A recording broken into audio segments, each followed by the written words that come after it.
প্রিয় দেশবাসী, আসসালামু আলাইকুম। আমি আপনাদের পান্না ভাই বলছি আমেরিকা থেকে। মুক্তিযোদ্ধা প্রফেসর ডক্টর ইমারত হোসেন পান্না। আমার আজকের ভিডিওর বিষয়বস্তু একটা অনুরোধ। কার কাছে অনুরোধ? বাংলাদেশের মাননীয় প্রধানমন্ত্রী জনাব তারেক রহমান সাহেবের নিকট একটা অনুরোধ। অনুরোধটা কি? অনুরোধটা হচ্ছে, দয়া করে আইসিটি প্রশিক্ষণের ব্যবস্থা করুন। কেন? যাতে প্রবাসীরা প্রতি মাসে ৫ লক্ষ থেকে ১৫ লক্ষ টাকা বেতন পান। এটি হচ্ছে অনুরোধের সারমর্ম। আবার আমি সারমর্মটা বলি। বাংলাদেশের মাননীয় প্রধানমন্ত্রী জনাব তারেক রহমান সাহেবের কাছে আমি একটা অনুরোধ করতেছি, প্রবাসীদের ট্রেনিংয়ের ব্যবস্থা করতে, আইসিটি ট্রেনিং, কম্পিউটার ট্রেনিং, যাতে প্রবাসীরা প্রাথমিকভাবে যখন নবিশ তখন ৫ লক্ষ টাকা বেতন পান মাসে, আর যখন ২-৩ বছরের অভিজ্ঞতা হবে তখন ১৫ লক্ষ টাকা পর্যন্ত বেতন পান। সত্যিকার অর্থে ৫-৭ বছরের যখন অভিজ্ঞতা হবে, যখন তারা এক্সপার্ট হবেন, তখন তারা ২৫ লক্ষ টাকা মাসে বেতন পেতে পারেন। এটাই বেতন। আমেরিকার বাজারে, পৃথিবীর বাজারে একজন আইসিটির লোক বছরে কমপক্ষে $৬০,০০০ বেতন পায়। কমপক্ষে $৬০,০০০ বেতন পায়। মানে কি? মানে হচ্ছে মাসে $৫,০০০ বেতন পায়। তার মানে কি? তার মানে হচ্ছে ৬ লক্ষ টাকার উপরে, ৬ লক্ষ টাকার উপরে মাসে বেতন। এটা হচ্ছে সর্বনিম্ন বেতন। আর যারা একটু জানে, একটু বোঝে, ২-৩ বছর কাজ করেছে, তাদের বেতন হচ্ছে বছরে $১৫০,০০০ থেকে $১৫০,০০০ থেকে $২০০,০০০। $১৫০,০০০ থেকে $২০০,০০০ তাদের বছরে বেতন। সাধারণ আমেরিকার বেতন সাধারণত বছরে হয়। শুনুন, আমি ডিটেলসটা বলি। আসসালামু আলাইকুম। জনাব তারেক রহমান সাহেব, জাতীয় সংসদে আপনার নাগরিক বান্ধব বক্তব্যের জন্য আন্তরিক ধন্যবাদ জানাই। আমি মুক্তিযোদ্ধা প্রফেসর ডক্টর ইমারত হোসেন পান্না। ১৯৭১ সালে ভারতের মেঘালয় রাজ্যে ট্রেনিং নিয়ে ১১ নম্বর সেক্টরের একজন কোম্পানি কমান্ডার হিসাবে বীরুত্তম কর্নেল তাহের সাহেবের সঙ্গে সম্মুখ সমরে যুদ্ধ করেছি। ঢাকা বিশ্ববিদ্যালয়ের প্রাণিবিজ্ঞান বিভাগ থেকে মাস্টার্স ডিগ্রি করে বক্সিগঞ্জ কলেজে জীববিজ্ঞান বিভাগের প্রধান হিসাবে ১৯৭২-৭৪ সালে অধ্যাপনা করেছি। ১৯৭৩ সালে বাংলাদেশের প্রথম ব্যাচ বিসিএস পরীক্ষার মাধ্যমে ১৯৭৪ সালে সিভিল এভিয়েশন ডিপার্টমেন্টে যোগ দিয়েছিলাম এবং ১৯৮৫ সালে আইসিটি শাখার প্রধান হিসাবে চাকরি ছেড়ে দেই। কেন চাকরি ছেড়ে দিয়েছিলাম? কারণ সরকারি বেতন অত্যন্ত কম। সরকারি বেতন যেখানে মাত্র ৫,০০০ টাকা, আর আমি চাকরি ছেড়ে দিয়ে কলেরা হাসপাতালে যখন জয়েন করেছি, বেতন পেয়েছি মাসে ২০,০০০ টাকা। ৫,০০০ টাকা থেকে ২০,০০০ টাকা। তো যার জন্য আমি চাকরি ছেড়ে দিয়েছিলাম। ১৯৮৫, ১৯৯০ সালে আমি কলেরা হাসপাতালে ডেটা ম্যানেজমেন্টে কাজ করেছি। আর ১৯৯০ সালে আমি আমেরিকায় চলে এসেছি। কিভাবে আমেরিকা আসলাম?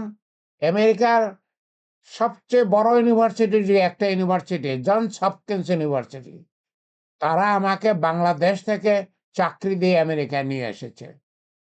আমি আমেরিকার জনস হপকিন্স ইউনিভার্সিটিতে ডাটা ম্যানেজমেন্টে কাজ করেছি। এখন ৩৬ বছর যাবৎ আমি একজন আমেরিকান প্রবাসী। তারপর আমেরিকার মেরিল্যান্ড স্টেট ইউনিভার্সিটি থেকে আমি আইসিটিতে বিএস, এমএস, পিএইচডি করেছি। আমি ১৫ বছর মেরিল্যান্ড স্টেট ইউনিভার্সিটিতে আইসিটির প্রফেসর ছিলাম এবং ৩৬ বছর আমি আমেরিকায় আইসিটির উচ্চ পদে সরকারি ও বেসরকারি চাকরি করেছি। এটা আমি আমার সম্বন্ধে কিছু কথা বললাম। তার কারণ আছে, কারণটা আমি বলবো, কারণটা এখনই বলতেছি। আমার এরপর বক্তব্য হচ্ছে, বর্তমানে প্রবাসীদের বেতন যথেষ্ট নয়। আমি যতটুকু জানি অধিকাংশই প্রবাসী, আমি বলি বেশিরভাগ প্রবাসী মাত্র ৫০,০০০ টাকা মাসে বেতন পান। হয়তো কিছু বেশি পান, অনেকে কমও পান, গড়ে মাসে ৫০,০০০ টাকা বেতন পান। কিন্তু যদি তাদেরকে আইসিটি ট্রেনিং দেওয়া হয়, যদি বাংলাদেশে আইসিটি ট্রেনিং দেওয়া হয়, আইসিটি মানে কি আমি পরিষ্কার করে বলেছি, artificial intelligence, cyber security, privacy, digital risk management, regulatory compliance, এগুলো হচ্ছে আমার স্পেশালিটি। এই ট্রেনিং দিলে প্রবাসীরা প্রতি মাসে ৫ লক্ষ থেকে ১৫ লক্ষ টাকা বেতন পাবেন। তফাৎটা দেখুন, এখন প্রবাসীরা গড়ে ৫০,০০০ টাকা বেতন পায়, আর তাদেরকে আইসিটি ট্রেনিং যদি দেওয়া হয়, আইসিটি ট্রেনিং দিয়ে যদি আইসিটির লোক পাঠানো হয়, আমি বলতেছি বর্তমানে প্রবাসীরা যারা আছেন তারা তো আছেনই, তারা তাদের কাজ করতে থাকবেন। এর পাশাপাশি আইসিটি ট্রেনিং দিয়ে যদি আইসিটির লোক পৃথিবীতে বাংলাদেশ পাঠায়, তাহলে তারা কত বেতন পাবে? প্রাথমিকভাবে যখন নবিশ মাত্র শিখেছে, তারা মাসে ৫ লক্ষ টাকা বেতন পাবে। আর ২-৩ বছর কাজ করার পরে যখন তারা কিছুটা শিখবে, তখন তারা মাসে ১৫ লক্ষ টাকা বেতন পাবে। আর ৫-৭ বছর কাজ করার পরে যখন এক্সপার্ট হবে, তখন মাসে ২৫ লক্ষ টাকা বেতন পাবে। আমি কোনো বানায়ে বলতেছি না।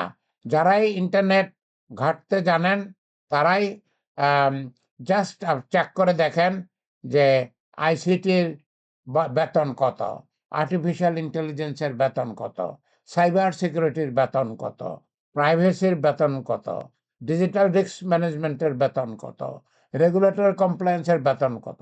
আপনারা দেখবেন তারা সর্বনিম্ন বেতন বলবে $৬০,০০০ বছরে, $৬০,০০০ থেকে $১০০,০০০ বলবে, এবং তারা এক্সপার্টদের বেতন বলবে ১৫০,০০০ থেকে ২০০,০০০।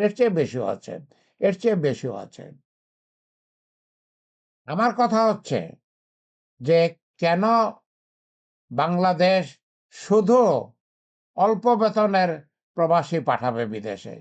একই সঙ্গে অল্প বেতনের প্রবাসীর পাশাপাশি কেন আইসিটির মতো একটা বিশেষ সাবজেক্টে ট্রেনিং দিয়ে তাদেরকে পাঠাবে না? যেখানে একজন প্রবাসী মাসে মাত্র ৫০,০০০ টাকা বেতন পায়, সেখানে সেই নতুন প্রবাসী যদি ৫ লক্ষ টাকা, ৬ লক্ষ টাকা বেতন পায়, তাহলে কি হবে? তাহলে বাংলাদেশ, আমাদের প্রিয় বাংলাদেশ, কোটি কোটি বৈদেশিক মুদ্রা অর্জন করবে। আর আমাদের প্রিয় বাংলাদেশ শীঘ্রই একটা ধনী দেশ হয়ে যাবে ইনশাআল্লাহ। আমি এতে কি করতে পারি? আমি পরিষ্কার করে বলেছি, একজন আমেরিকান প্রফেসর হিসাবে, আমি যেহেতু আমেরিকার ইউনিভার্সিটিতে ১৫ বছরের প্রফেসর, আমি বাংলাদেশেও প্রফেসর ছিলাম। আমি বাংলাদেশে বক্সিগঞ্জ কলেজে বায়োলজি ডিপার্টমেন্টের হেড ছিলাম। আমি বাংলাদেশে একজন বিসিএস অফিসার ছিলাম। আমি বাংলাদেশে কলেরা হাসপাতাল আইসিটিতে চাকরি করেছি। আমার সেই ৪৫ বছরের ৪৫ বছরের আইসিটির এক্সপেরিয়েন্স, বিশেষভাবে আমেরিকার ৩৬ বছরের আইসিটির এক্সপেরিয়েন্স, এবং আমেরিকায় 15 বছরের আমেরিকান ইউনিভার্সিটিতে, সরকারি ইউনিভার্সিটিতে প্রফেসরের এক্সপেরিয়েন্স, আমি এটা দিয়ে বলেছি একজন আমেরিকান প্রফেসর হিসাবে আমি তাদেরকে প্রশিক্ষণ দিতে আগ্রহী আছি। আমি বলেছি পরিষ্কার করে, আমি আগ্রহী আছি। বাংলাদেশ সরকার যদি ব্যবস্থা করেন, আমি তাদেরকে প্রশিক্ষণ দেব অন্যদের নিয়ে। বাংলাদেশে তো অনেক এক্সপার্ট আছে, আমি একাই তো আর দেব না। কিন্তু বাংলাদেশ সরকার যদি এই ব্যবস্থা নেন, তারা যদি আমাকে ডাকেন, তাহলে আমি অন্যদেরকে নিয়ে বাংলাদেশের বাংলাদেশের যারা আগ্রহী, যারা ৫ থেকে ১৫ লক্ষ টাকা বেতন চান মাসে, আমি তাদেরকে ট্রেনিং দেব। আমাকে কিছু দিতে হবে, আমাকে কিছু না দিলেও চলবে। শুধু একটা জিনিস দিতে হবে, সেটা হলো জীবনের নিরাপত্তা। বাংলাদেশের জীবনের নিরাপত্তা নাই। বিশেষভাবে আমি একজন আমেরিকান মানুষ। আমি আল্লাহর ইচ্ছায়, আল্লাহর কাছে হাজার শুকরিয়া, আমেরিকায় খুব বড় চাকরি করেছি, করি। আমি একটা আমেরিকান ইউনিভার্সিটির প্রফেসর। আমার মতো লোকদের জীবনের নিরাপত্তা বাংলাদেশে একদমই নাই। ওই একটা জিনিসই আমি চেয়েছি বাংলাদেশ গভর্নমেন্টের কাছে। আমি এর আগেও একটা খোলা চিঠি দিয়েছিলাম। প্রায় ২-৩ সপ্তাহ আগে আমি জনাব তারেক রহমান সাহেবের কাছে একটা খোলা চিঠি দিয়েছিলাম, এবং আমি সেখানে বলেছি যে, "আমি কিছু চাই না আপনাদের কাছে। আমাকে কিছুই দিতে হবে না। শুধু আমার জীবনের নিরাপত্তা দিতে হবে। জীবনের নিরাপত্তা না দিলে তো আমার ফ্যামিলি তো আমাকে যেতে দিবে না।" আমার ওয়াইফ এখনো পর্যন্ত আমেরিকার গভর্নমেন্টের চাকরি করে। আমার ছেলে আমেরিকায় আমেরিকান গভর্নমেন্টের চাকরি করে। আমার মেয়ে, আমার মেয়ের জামাই আমেরিকান গভর্নমেন্টের চাকরি করে। আমার ছেলের বউ আমেরিকার একজন ডাক্তার। বলে আমি যদি বাংলাদেশ গভর্নমেন্ট যদি আমাকে জীবনের নিরাপত্তা না দেয়, তাহলে আমার আমার ফ্যামিলি তো আমাকে বাংলাদেশে যেতে দেবে না। আমার খুবই ইচ্ছা বাংলাদেশে যাওয়ার, খুবই ইচ্ছা। জন্মভূমি, জন্মভূমির মতো আর কিছু হয়? আমি জন্মভূমিকে আমি থাকবো। আমি জন্মভূমির মানুষকে সাহায্য করব। আমি এখন যেহেতু রিটায়ার্ড, আমেরিকায় রিটায়ার্ড, তো জন্মভূমিকে আমি সাহায্য করব, এটা তো আমি চাই, এটা আমি করতে চাই। কিন্তু জীবনের নিরাপত্তার অভাবে আমি যাওয়ার সাহস পাচ্ছি না। যাই হোক, কথা বড় করব না, কথা ছোটই রাখি। যা বলেছি তো লিখিতভাবে বলেছি, কিছুটা মুখে বললাম। আমি আশা করি আমি আশা করি জনাব জনাব তারেক রহমান সাহেব, বাংলাদেশের মাননীয় প্রধানমন্ত্রী, উনি কিছু ব্যবস্থা নেবেন। আমি যেহেতু আমার ফ্রি সার্ভিস অফার করতেছি, অতএব একটা ব্যাপার তো তার কাছে খুব সহজ হয়ে গেল।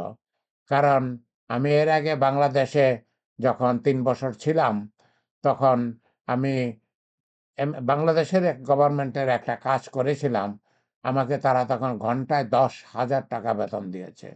প্রতি ঘন্টায় ১০,০০০ টাকা বেতন দিয়েছে। কিন্তু আমি এখন রিটায়ার্ড পারসন। আমি এখন পরিষ্কার বলেছি যে আমাকে দিতে হবে না। আমাকে টাকা দিতে হবে না, যদি দেন ভালো, কিন্তু আমাকে টাকা দিতে হবে না। আমাকে শুধু একটা জিনিসই দিতে হবে, সেটা হচ্ছে জীবনের নিরাপত্তা দিতে হবে। এতটুকু যদি বাংলাদেশ গভর্নমেন্ট আমার জন্য ব্যবস্থা করে, আমি সানন্দে বাংলাদেশে চলে আসব। আমেরিকায় আমি ৩৬ বছর যাবৎ থাকি। বড়ই সুখের জীবন আমেরিকায়। কিন্তু আমি সুখের জীবন ফেলে রেখে আমি বাংলাদেশে চলে যাব। বাংলাদেশে আমার ভাই-বোনদের সাথে আমি তাদেরকে ট্রেনিং দেব। অতএব এটা আমার ইচ্ছা, যদি তারেক রহমান সাহেব আগায় আসেন, যদি বাংলাদেশ সরকার কিছু ব্যবস্থা করেন, আমি তৈরি আছি। আমাকে ডাকলেই আমি চলে আসব। শুধু আমাকে জীবনের নিরাপত্তা দিতে হবে। আল্লাহ আমাদের সহায় হন। আল্লাহ আমাদের সহায় হন। আল্লাহ বাংলাদেশকে একটা ধনী রাষ্ট্র হওয়ার সুযোগ করে দিন। এটা পরিষ্কার, বাংলাদেশের ১.৫ কোটি প্রবাসী আছে। ১.৫ কোটি প্রবাসী আছে। যদি বাংলাদেশ ১০ লক্ষ ১০ লক্ষ পুরুষ এবং নারীকে আইসিটি ট্রেনিং দিতে পারে, এই ১০ লক্ষকে যদি পৃথিবীতে পাঠাইতে পারে, এবং তারা যদি প্রতিজনে প্রতি মাসে কমপক্ষে ৫-৬ লক্ষ টাকা বেতন পায়, যেটা সবচেয়ে কম বেতন, ৫ থেকে ৬ লক্ষ টাকা যদি বেতন পায়, তাহলে হিসাব করে দেখেন কত, কত বৈদেশিক মুদ্রা বাংলাদেশে আসবে। অবশ্যই বাংলাদেশ অতি শীঘ্রই একটা ধনী দেশ হয়ে যাবে ইনশাআল্লাহ। আল্লাহ আমাদের সহায় হন। আল্লাহ আমাদের সহায় হন। আল্লাহ সহায় না হলে তো আর কিছু হবে না। আল্লাহ আমাদের সহায় হন। আমিন, আমিন।